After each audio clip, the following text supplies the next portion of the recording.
मैं राकेश कुमार प्रजापत देव IT team में आपका हार्दिक अभिनंदन। आज आप शनिवार को परसों ट्रांसफार्मर के बारे में पढ़ रहे थे और कई टॉपिक अपन पढ़े, जैसे ट्रांसफार्मर की सामान्य बेसिक जानकारी पढ़ी और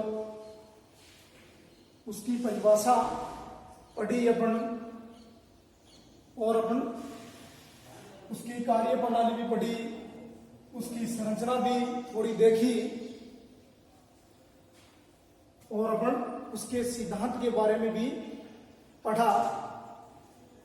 तो देखो आज अपन आगे जाएंगे तो ट्रांसफार्मर है उसके लाभ देखेंगे। ट्रांसफार्मर के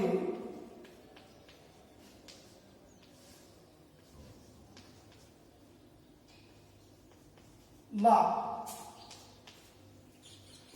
दोस्तों, ट्रांसफार्मर का क्या लाभ होता है, क्यों लगाते हैं, क्या कारण है, इसके बारे में अपन थोड़ा सा देखेंगे। तो ट्रांसफार्मर का मुख्य लाभ, जैसे पहला पॉइंट अपना ये कहता है ट्रांसफार्मर का लाभ के अंदर क्या लाभ मिलता है अपने को ट्रांसफार्मर लगाने से, और ट्रांसफार्मर का लाभ क्या है ये देखेंगे। तो देखो, यह एक मतलब स्थैतिक युक्ति होने के कारण, क्योंकि यह एक स्थैतिक युक्ति होने के कारण, स्थैतिक युक्ति होने के कारण इसकी मतलब विशेष अनुरक्षण की आवश्यकता नहीं होती है, देखभाल या अनुरक्षण की आवश्यकता नहीं होती है। पहला लाभ तो ये अपना मुख्य। दूसरा ये कहता है कि ये स्थैतिक होने के कारण, कि ये स्थैतिक होने के कारण क्या होता है कि इसकी दक्षता है वो 90 से 98% तक अपने को प्राप्त हो जाती है, और अन्य मशीनों की तुलना में, अन्य मशीन होती है उनकी तुलना में इसकी दक्षता क्या होती है, अधिक होती है। और भी अपन देखते हैं, जैसे तीसरा पॉइंट है ये कहता है कि इस ट्रांसफार्मर के द्वारा अपन वोल्टेज को स्टेप डाउन और स्टेप अप सुगमता से आसानी पूर्वक एक परिपथ से दूसरे परिपथ में बदला जा सकता है, या घटाया या बढ़ाया जा सकता है। तो यह भी इसका एक मुख्य लाभ है। और दूसरा कि ट्रांसफार्मर वोल्टता घटाने का कार्य अत्यंत और अल्प समय के अंदर अपन क्या कर सकते हैं, इसे वोल्टेज को घटाने बढ़ाने में आसानी पूर्वक बदल सकते हैं। और इसके ट्रांसफार्मर के पारेषण, ट्रांसफार्मर होता है इसके पारेषण में होने वाले जो वोल्टेज है उनकी ह्रास कमी ट्रांसफार्मर में पूर्ति को करता है। अब आगे अपन देखेंगे, ये मुख्य लाभ थे ट्रांसफार्मर के। अब थोड़ा सा आगे देखो, अब अपन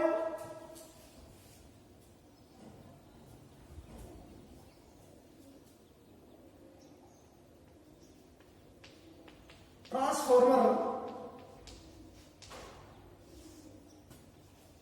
का वर्गीकरण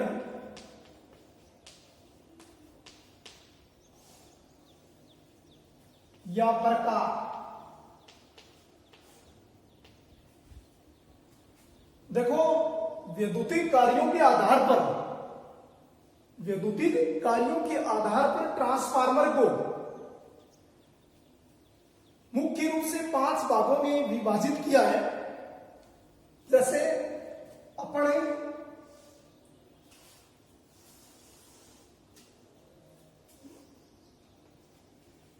देखेंगे। सबसे पहले अपना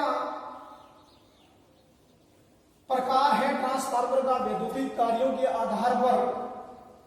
पहला प्रकार क्या है कि आउटपुट वोल्टेज के आधार पर। पहला प्रकार आउटपुट वोल्टेज के आधार पर ट्रांसफार्मर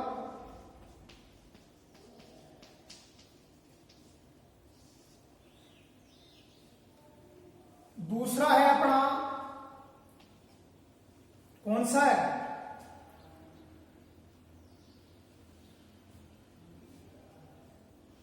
कोर के आधार पर।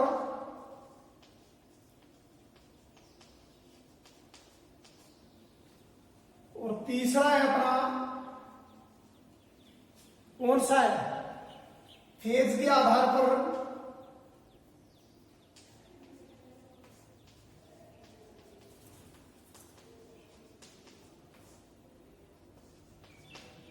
और चौथा कौन सा भी, चौथा कौन सा है अपना कोर के आधार पर। और फिर इसके बाद में कौन अपने फेज के आधार पर पढ़ा। और फेज के आधार के बाद में अपन क्या पढ़ा, अपने पहला पढ़ा है आउटपुट वोल्टेज के आधार पर ट्रांसफार्मर, कोर के आधार पर, फेज के आधार पर और शीतलन प्रणाली के आधार पर। शीतलन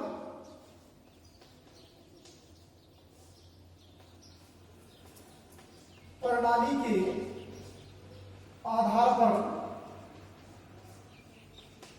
और चौथा है, पांचवा है अपना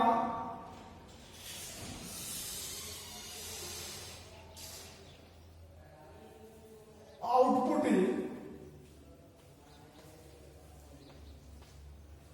क्षमता के आधार पर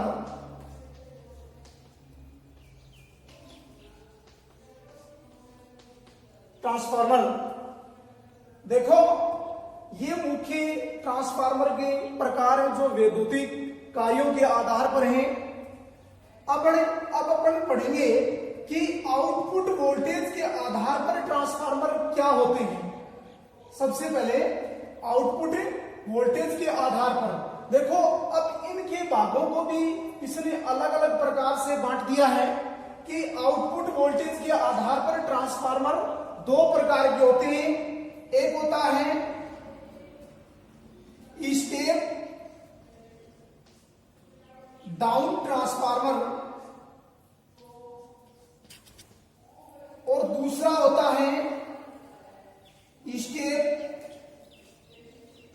अप ट्रांसफार्मर।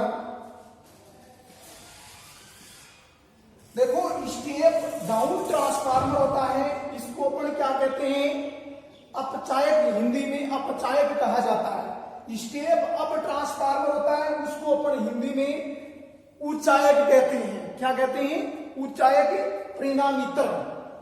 आई बात समझ में।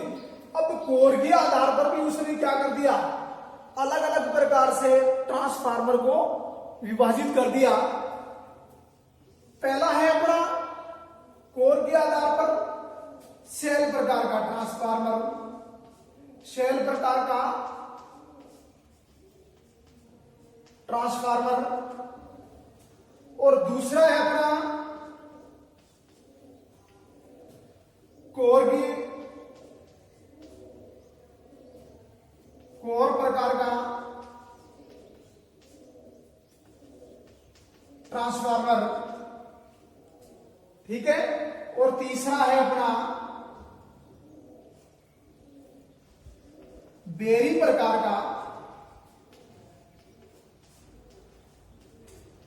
ट्रांसफार्मर। तो देखो सेल के कोर के आधार पर ट्रांसफार्मर को तीन प्रकार से विभाजित किया, शेल प्रकार का ट्रांसफार्मर, कोर प्रकार का ट्रांसफार्मर और बेरी प्रकार का ट्रांसफार्मर। ये एक बेरी प्रकार का ट्रांसफार्मर होता है। ये विशेष बेरी आकृति प्रकार की करोड़ लगी हुई होती है, इसी कारण इसको बेरी नाम दिया है। अब देखो फेज के आधार पर देखेंगे, फेज के आधार पर भी अपने अपने अलग भागों में बांट दिया है ट्रांसफार्मर को। पहला है सिंगल फेज ट्रांसफार्मर, दूसरा है थ्री फेज ट्रांसफार्मर।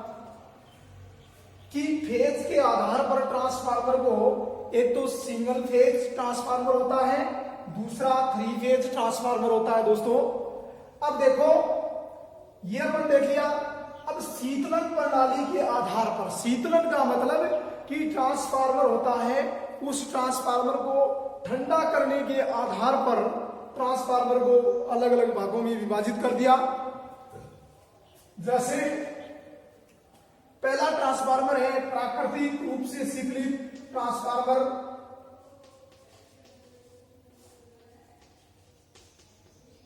शीतलित ट्रांसफार्मर।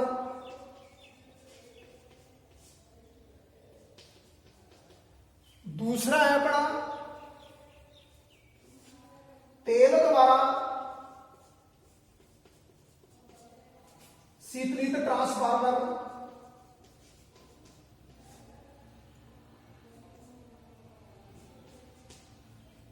और तीसरा है अपना वायु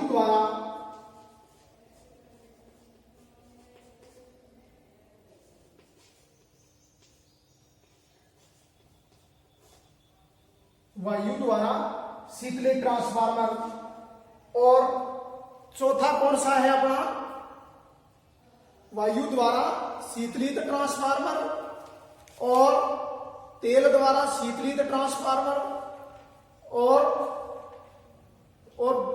किसके आधार पर अपने ये शीतलन प्रणाली के आधार पर ट्रांसफार्मर हैं। और अब अपन देखेंगे कोर के आधार पर अपन देख लिया, और फेज के आधार पर देख लिया, शीतलन प्रणाली के आधार पर देख लिया। अब इसके बाद में आउटपुट क्षमता के आधार पर, आउटपुट क्षमता के आधार पर ट्रांसफार्मर भी दो प्रकार की होती हैं। आउटपुट क्षमता के आधार पर भी ट्रांसफार्मर क्या होते हैं, दो प्रकार के होते हैं। पहला है कौन सा है, इंस्ट्रूमेंट ट्रांसफार्मर।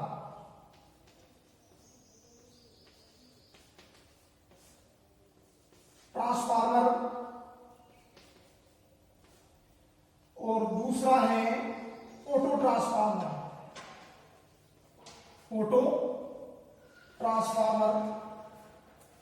ऑटो ट्रांसफार्मर ये अपन क्या देखें कि ट्रांसफार्मर का वर्गीकरण। अब ट्रांसफार्मर का वर्गीकरण वैद्युतिक कार्यों के आधार पर। अब देखो स्टार्टिंग से अपन शुरू करेंगे इसको, थोड़ा इसका स्क्रीनशॉट ले लेना और याद रहेगा अच्छी तरह से।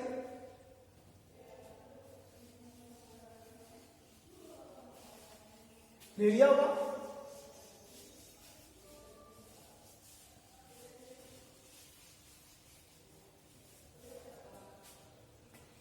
अब देखो सबसे पहले अपन देखेंगे आउटपुट वोल्टेज के आधार पर। आउटपुट वोल्टेज के आधार पर ट्रांसफार्मर। अब देखो आउटपुट वोल्टेज के आधार पर ट्रांसफार्मर होते हैं वो दो प्रकार के होते हैं। कितने प्रकार के होते हैं, दो प्रकार के होते हैं। पहला अपन बात करेंगे कि स्टेप डाउन ट्रांसफार्मर की।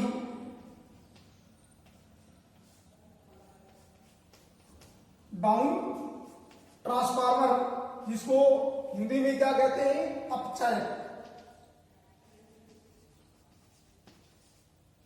अपचायक परिणामीतर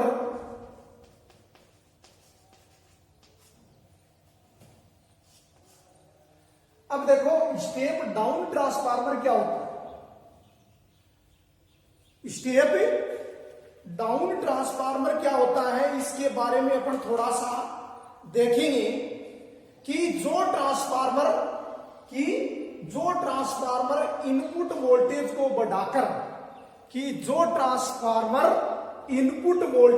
बढ़ाकर अधिक आउटपुट प्रदान करता है उसे अपन क्या करते हैं, सॉरी अपन स्टेप डाउन पढ़ रहे हैं कि वह ट्रांसफार्मर जो इनपुट वोल्टेज को घटाकर निम्न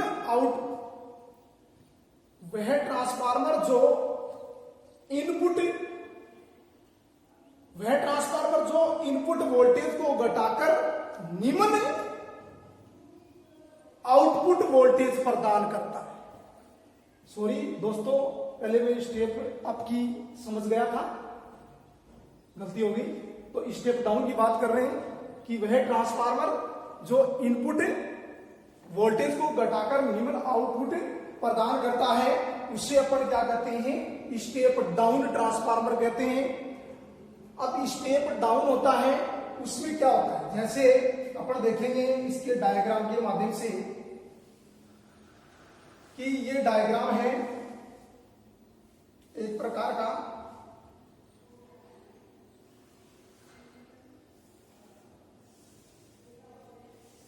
ये इसकी रोड है, इसके ऊपर कल मैंने बताया था प्राइमरी और सेकेंडरी वाइंडिंग होती है।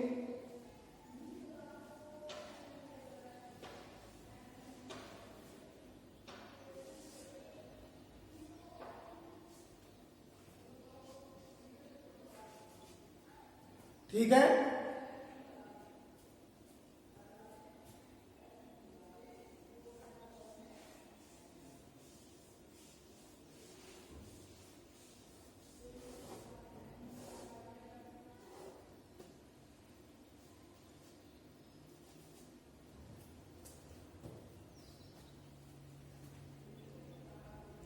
देखो ये एक प्रकार का क्या है, स्टेप डाउन ट्रांसफार्मर। क्या है यहां पर, क्या है अपने को निम्न वोल्टेज, क्या है निम्न वोल्टेज है।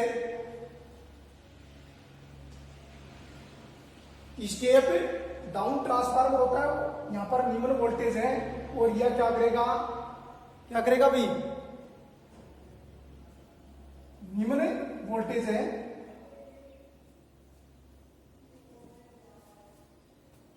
सॉरी, या उच्च वोल्टेज होगी, उच्च वोल्टेज। और यहां क्या होगी, अपने को क्या मिलेगी, निम्न वोल्टेज मिलेगी। क्या मिलेगी, निम्न वोल्टेज मिलेगी।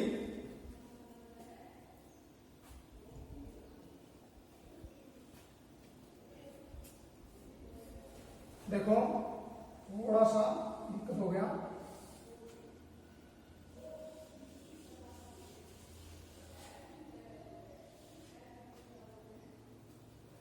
देखो इसमें निम्न, इसका मतलब क्या हुआ कि उच्च वोल्टेज की प्राइमरी वाइंडिंग होती है, प्राइमरी वाइंडिंग में टर्नों की संख्या अधिक है, प्राइमरी वाइंडिंग में टर्नों की संख्या अधिक है। और सेकेंडरी वाइंडिंग होगी कि ये इसकी प्राइमरी है, ये इसकी सेकेंडरी है।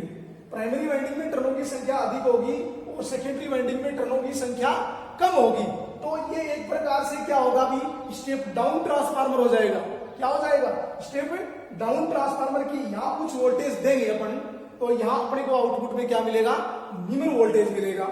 आई बात समझ में। तो ये था एक अपना step down transformer. Step down transformer क्या होता है कि जो ट्रांसफार्मर इनपुट वोल्टेज को घटाकर निम्न आउटपुट प्रदान करता है, कि जो ट्रांसफार्मर की इनपुट वोल्टेज को घटाकर ये क्या करता है, निम्न आउटपुट वोल्टेज प्रदान करता है, निम्न आउटपुट वोल्टेज प्रदान करता है। अब यहां देखो, यहां चुंबकीय फ्लक्स उत्पन्न होगा, ये चुंबकीय फ्लक्स इस कोर के माध्यम से दूसरी वाइंडिंग की तरफ जाएगा, तो ये इनके द्वारा जो चुंबकीय फ्लक्स है उसका क्या होगा, छेदन होगा। छेदन होगा तो इसके फलस्वरूप दूसरी वाइंडिंग में क्या उत्पन्न हो जाएगा, ईएमएफ आएगा, उत्पन्न हो जाएगा। तो ये था अपना कौन सा, स्टेप डाउन ट्रांसफार्मर। अब बात करेंगे स्टेप अप ट्रांसफार्मर की। स्टेप अप ट्रांसफार्मर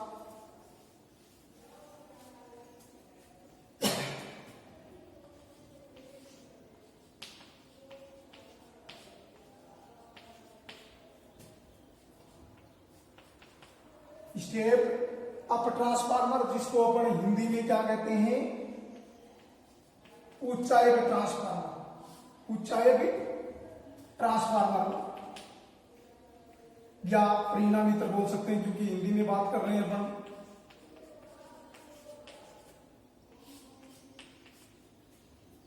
देखो स्टेप अप ट्रांसफार्मर कौन सा होता है कि जो ट्रांसफार्मर इनपुट वोल्टेज को बढ़ाकर अधिक आउटपुट, इनपुट वोल्टेज को बढ़ाकर अधिक आउटपुट प्रदान करता है, उसको अपन क्या कहते हैं, क्या कहते हैं भाई, उच्चायक परिणामीतर या स्टेप अप ट्रांसफार्मर कहा जाता है। स्टेप अप ट्रांसफार्मर कहा जाता है दोस्तों। कि स्टेप अप ट्रांसफार्मर क्या होता है, अपन बोल सकते हैं कि जो ट्रांसफार्मर इनपुट वोल्टेज को बढ़ाकर अधिक आउटपुट अपने को प्रदान करता है, कि मतलब इनपुट वोल्टेज को बढ़ाकर के अधिक आउटपुट अपने को प्रदान करेगा, वो ट्रांसफार्मर क्या कहलाएगा, स्टेप अप ट्रांसफार्मर कहलाएगा।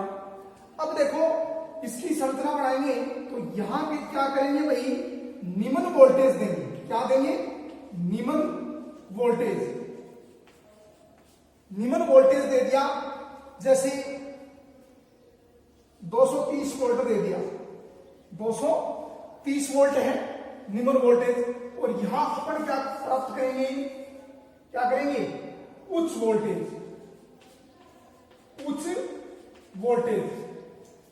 ये स्थिति इस स्टेप अप ट्रांसफार्मर होता है, ये बदलता है कि इसमें क्या होगा कि ये इसकी प्राइमरी वाइंडिंग होगी, इसमें टर्नों की संख्या क्या होगी, कम होगी, और इसमें क्या होगा, टर्नों की संख्या अधिक होगी। जो लपेट होते हैं कुंडली के वाइंडिंग के, उसमें यह फर्क रहता है, इसका रेशियो होता है वाइंडिंग का, इसमें यह फर्क रहता है। आई बात समझ में कि निम्न वोल्टेज इसको देंगे तो ये अपने को क्या करेगा भाई, 440 वोल्ट में जैसे बदलना है अपने को, कि 230 को 440 में बदलना है, तो ये इस प्रकार से बदलेगा। आई बात समझ कि 230 को उसने ये बदल दिया, और उसमें अपन क्या किया था, स्टेप डाउन किया था। तो डाउन में क्या होगा कि यहां अपने को क्या मिलेगा, यहां पर उच्च वोल्टेज दिया, इसको उच्च वोल्टेज दिया, और यहां अपने को क्या मिलेगा, निम्न वोल्टेज मिलेगा, निम्न वोल्टेज। अब जैसे 230 दिया तो इसमें 12 में अपने को कन्वर्ट करना है, 12 वोल्ट में कम करना है, तो 12 वोल्ट अपने को मिल जाएंगे, 12 वोल्ट मिलेंगे। सो इस प्रकार से अपन ये स्टेप अप और स्टेप डाउन।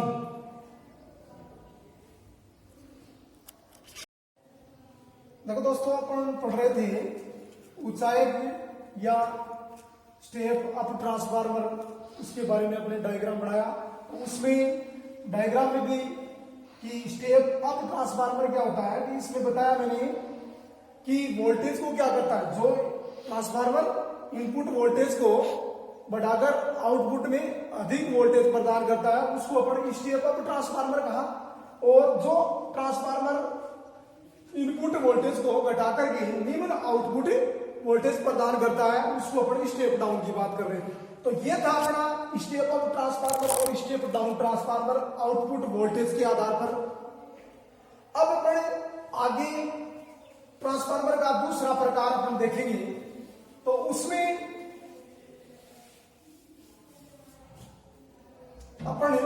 देखो कोर के आधार पर, कोर के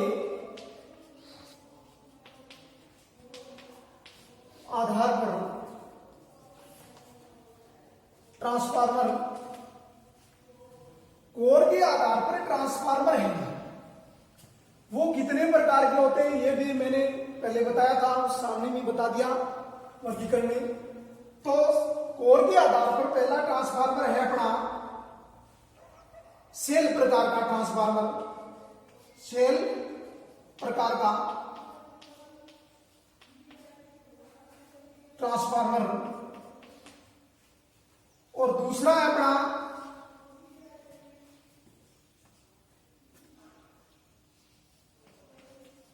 कोर प्रकार का ट्रांसफार्मर,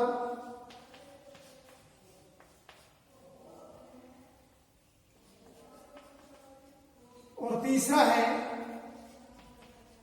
बेरी प्रकार का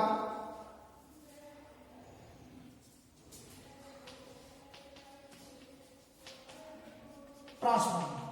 अब देखो कोर के आधार पर, देखो ट्रांसफार्मर में कोर है वो क्यों प्रयोग की गई, क्योंकि चुंबकीय बल रेखाओं को अधिक से अधिक क्या करता है, चुंबकीय बल रेखाएं है वो अधिक से अधिक उस मार्ग में अपना रास्ता प्रदान करे, अधिक से अधिक उसको रास्ता मिले। आई बात समझ में, कोर के इसीलिए अपन इसमें उपयोग में लिया गया। अब कोर होती वो ट्रांसफार्मर में अलग अलग प्रकार से यूज में ली जाती है, अलग अलग यूज में ली जाती है, उपयोग में ली जाती है। तो ट्रांसफार्मर में ई प्रकार की भी कोर प्रयोग की जाती है, दूसरा आई प्रकार की, तीसरा एल प्रकार की, चौथा सी आकृति की को,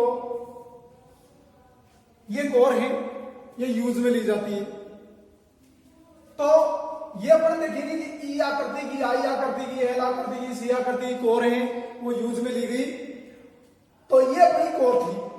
अब इसमें अपन देखेंगे कि कौन कौन से ट्रांसफार्मर की किस प्रकार की कोर होती है, उसमें चुंबकीय परिपथ कितने होते हैं, आई बात समझ में। तो ये देखेंगे। तो सबसे पहले अपन देखेंगे सेल प्रकार का ट्रांसफार्मर, क्या देखेंगे, सेल प्रकार का ट्रांसफार्मर।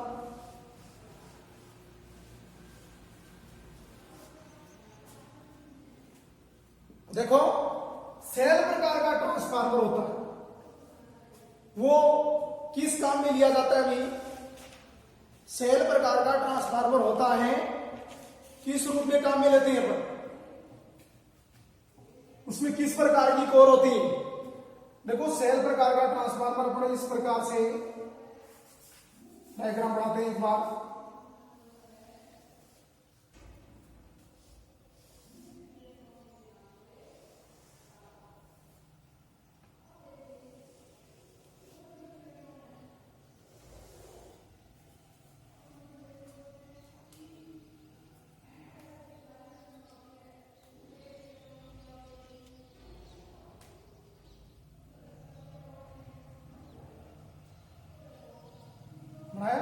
इसके बाद को देखो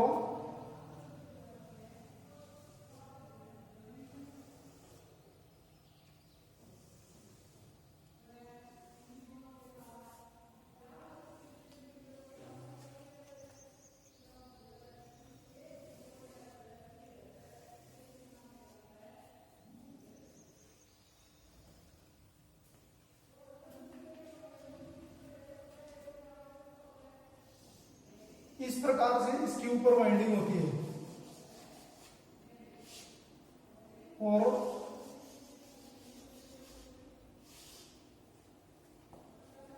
तो वाइंडिंग होती है। तो इसमें चुंबकीय मार्ग भी कितने होते हैं, दो होते हैं, चुंबकीय मार्ग भी दो होते हैं। किस प्रकार से कि इसकी प्राइमरी वाइंडिंग है वो मैंने कल भी बताया था कि एक बोबिन के ऊपर उसको लपेट करके और वो उस पर लगा करके और लगाएंगे, लगाने के बाद इसमें विद्युत धारा सप्लाई देंगे तो क्या होगा कि इसमें चुंबकीय बल रेखाएं उत्पन्न होंगी और वो अलग अलग रास्तों से गुजरेगी, क्योंकि इसमें चुंबकीय बल रेखा के लिए मार्ग कितने होते हैं, दो मार्ग होते हैं। इस प्रकार से, ये इस प्रकार से और ये इस प्रकार से चलती रहती है।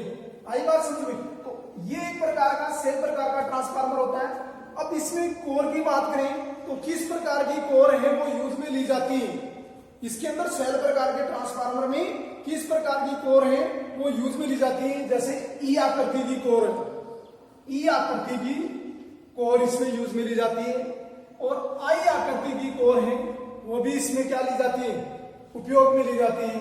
तो ई और आई आकृति की कोर है वो सेल प्रकार के ट्रांसफार्मर में उपयोग में लाई जाती है। ये सेल प्रकार के ट्रांसफार्मर का होता है। अब देखेंगे दूसरा है अपना कोर के आधार। कौन सा है? कोर के आधार पर ट्रांसफार्मर। कोर के आधार पर ट्रांसफार्मर है, उसमें क्या है, इसमें क्या होता है कि इसमें चुंबकीय बलरेखाओं के लिए केवल एक ही मार्ग होता है कि किस प्रकार से, देखो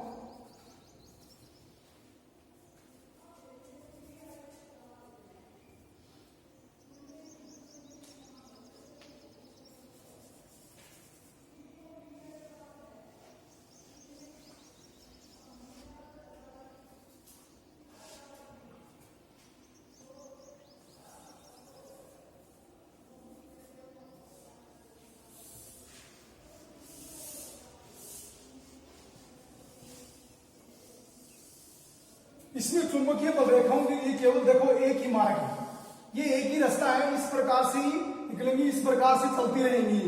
आई बात समझ, इस प्रकार से ये इसकी क्रोड है, क्रोड के माध्यम से चुंबकीय बलरेखाएं एक परिपथ से दूसरे परिपथ की ओर गतिमान रहेंगी।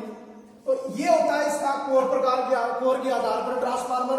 और कोर के प्रकार के ट्रांसफार्मर में किस प्रकार की कोर है वो यूज में ली जाती है। जैसे यू आकृति की भी होती, यू आकृति की क्रोड, और एल आकृति की क्रोड, और आई आकृति की क्रोड, सॉरी आई आकृति की क्रोड नहीं होती, एल और यू आकृति की क्रोड, यू एल और यू आकृति की क्रोड है वो यूज में ली जाती है। ये था अपना कोर के आधार पर। अब बात रही अपनी बेरी प्रकार के ट्रांसफार्मर की। बेरी प्रकार का ट्रांसफार्मर होता है, उसमें बेरी आकृति की क्रोड, विशेष प्रकार की एक बेरी आकृति की क्रोड ही उपयोग में ली जाती है। बेरी प्रकार की क्रोड ही उपयोग में ली जाती है, क्योंकि इसका उपयोग है वो अपन कहां पर करते हैं, जहां कोई भी अपने को विशेष अधिक उच्च वोल्टेज की आवश्यकता हो, जहां खाद्यान्न हो, वहां पर अपन इसका उपयोग में लिया जाता है बेरी प्रकार के ट्रांसफार्मर की। तो अपन इसमें यूज में लेते हैं। अब देखो शुरू एक बार दोबारा और देख लेते हैं। कोर के आधार पर ट्रांसफार्मर अपन सेल प्रकार का ट्रांसफार्मर पढ़ा, और कोर प्रकार का पढ़ा, और बेरी प्रकार का पढ़ा। अब दोस्तों ये तीन अपन ट्रांसफार्मर पढ़े, और तीनों के तीनों अपन थोड़े समझ लिए होंगे आपने।